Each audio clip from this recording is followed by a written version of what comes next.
హిమాలయాల్లో రాగాది దేవతల ముందు పరమశివుని సంగీత కచేరీ ప్రారంభమైంది. బ్రహ్మాది దేవతలు అందరూ వచ్చారు.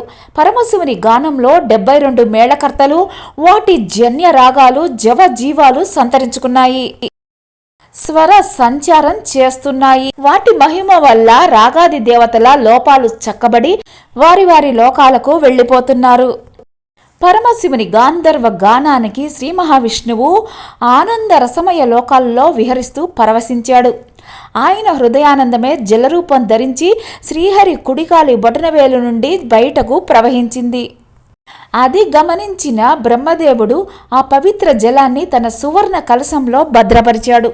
అలా విష్ణు పాదోద్భవంగా గంగ జన్మించింది. శ్రీ మహావిష్ణువు వామనావతారాన్ని ధరించి త్రివిక్రముడై ఒక పాదంతో భూమిని, మరొక పాదంతో ఊర్ధ్వలోకాలను కొలిచే సమయంలో ఆ విష్ణుపాదాన్ని తన కమండలంలో భద్రపరిచిన గంగాజలంతో అభిషేకించాడు బ్రహ్మదేవుడు.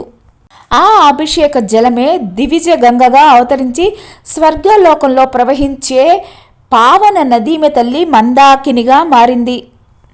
ఆ నదే తరువాత కపిల మహర్షి కోపానికి దగ్ధం అయిన సగర కుమారులకు ముక్తి ప్రసాదించటం కోసం భగీరథుని తపః ఫలితంగా భూలోకానికి దిగివచ్చింది, భాగీరథి అయ్యింది. ఆ సమయంలోనే భూమికి ఆకాశానికి మధ్యలో శివుడు తన జటాజూటంతో తలపై బంధించాడు.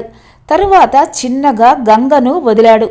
అక్కడి నుంచి ముందుగా హిమాలయాలలోని గంగోత్రిలో ప్రభవించి భగీరథుని వెంట వెళ్ళింది.